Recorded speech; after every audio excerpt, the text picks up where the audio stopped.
और अनूप हमारे सहयोगी हमारे साथ लाइव जुड़ गए हैं। अनूप, केसी त्यागी ये कह रहे हैं कि जीत तो नीतीश कुमार की होगी, लेकिन सवाल तो ये है कि उधर मांझी बता रहे हैं कि उनसे संपर्क नहीं हो पा रहा है और जेडीयू के 4 विधायक भी गायब हैं। देखिए, जेडीयू की बात करें तो मैं जेडीयू के विधायक जहां रुके हम ठीक वहीं चाणक्य होटल के बाहर ही हूं मैं, और तमाम विधायक यहां हैं। हालांकि कल रात के बाद जो सोर्स हैं वो आज ये कह रहे हैं कि जो तमाम विधायक जिनका फोन बंद है वो भी जेडीयू के संपर्क में और 1 घंटे के अंदर यहां पहुंच रहे हैं। अकेले संजीव कुमार के बारे में जानकारी मिल रही थी कि उनको नवादा में रोका गया था, कहा पुलिस हिरासत की बात कही जा रही थी, लेकिन वो भी यहाँ आएंगे ये जानकारी मिल रही है। और जहां तक आपने मांझी की बात कही तो राजनीति महत्वाकांक्षाओं की राजनीति होती है, हर नेता की महत्वाकांक्षा होती है और संभावनाओं का खेल राजनीति को कहा जाता है। तो देखिए, आप मोबाइल बंद होने को ऐसे भी देख सकते हैं कि उनको कोई दूसरी पार्टी वाले लोग संपर्क ना करें, इस वजह से भी उन्होंने मोबाइल बंद किया हो, ऐसा भी कहा जाए। लेकिन मांझी पर सबकी नजरें टिकी है क्योंकि मांझी कब क्या करेंगे, क्या कहेंगे, कोई नहीं जानता। लेकिन थोड़ी देर बाद जब फ्लोर टेस्ट होगा तब पता चल जाएगा कि मांझी आखिर किसके साथ है, जो कल तक दम भर रहे थे उनके साथ या फिर कहीं और है। अनूप, बिल्कुल मृत्युंजय तिवारी ये कहते हुए भी नजर आ रहे थे कि सत्य परेशान हो सकता है किंतु पराजित नहीं। राजनीति का आप जिक्र कर रहे हैं और राजनीति में सिर्फ और सिर्फ आंकड़े ही अंतिम सत्य हैं और इन आंकड़ों पर ही सबकी नजरें आज टिकी हुई हैं कि बिहार में बहुमत परीक्षण के दिन होगा क्या। अनूप,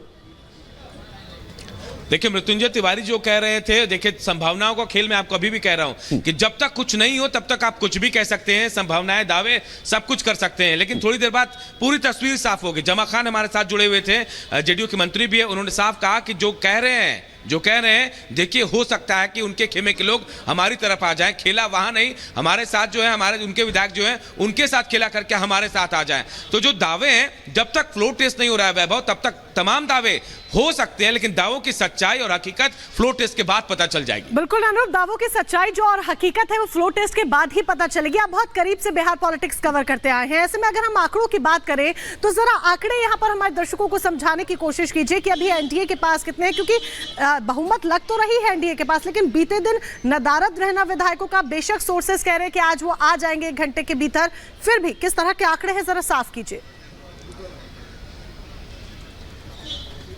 देखिए, आंकड़ों की बात करते हैं हम तो जो मैजिक नंबर 122, तो उसके बहुत आगे है एनडीए। 128 का आंकड़ा उसके पास है, जो सरकार जब बनी तो उस वक्त के आंकड़े बता रहे हैं, और कहा जा रहा है कि अभी जो सोर्स करे 128 का आंकड़ा पार कर लेगी ये बहुमत के साथ जो एनडीए की सरकार है वो। और जो बात आरजेडी की तरफ से कही जा रही थी, 114 विधायक उनके पास है, उनको अगर सरकार बनाने की बात हो तो 122 का जो मैजिक नंबर वहां तक पहुंचना होगा।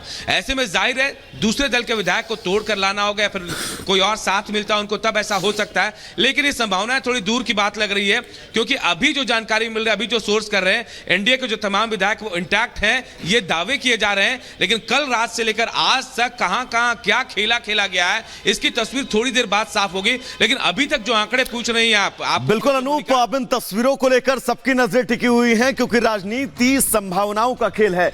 दरअसल ये बड़ा सवाल है कि क्या ये 4 विधायक जो हैं जेडीयू के वो टूटने वाले हैं।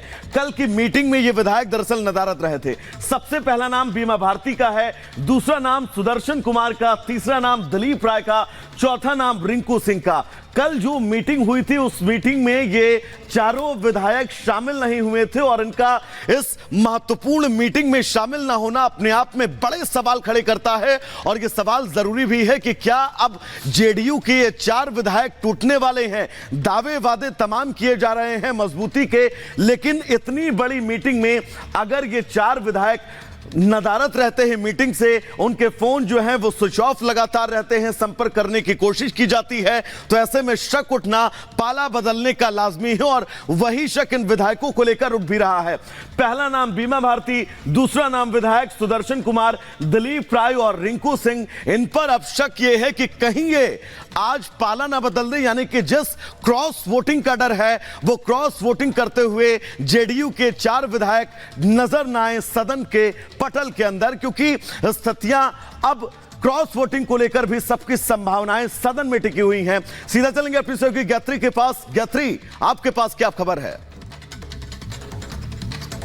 और आइए बात करते हैं भारत की बड़ी कूटनीतिक जीत की। जी हां, भारत की बड़ी कूटनीतिक जीत हुई है। कतर ने 8 पूर्व भारतीय नौसैनिकों को रिहा कर दिया है। भारत सरकार ने कतर के अमीर के फैसले का स्वागत किया है। देखिए भारत की कूटनीतिक जीत पर यह खास रिपोर्ट।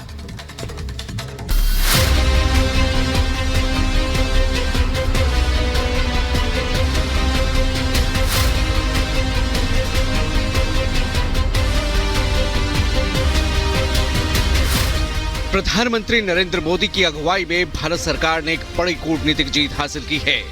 कतर ने उन 8 पूर्व भारतीय नौसेना कर्मियों को सोमवार को रिहा कर दिया है, जिन्हें कथित तौर पर जासूसी के आरोप में मौत की सजा सुनाई गई थी। रिहा किए गए 8 पूर्व भारतीय नौसैनिकों में से 7 भारत वापस लौट चुके हैं। कतर के अमीर के हस्तक्षेप के बाद सभी 8 लोगों को जेल से आजादी मिल गई है।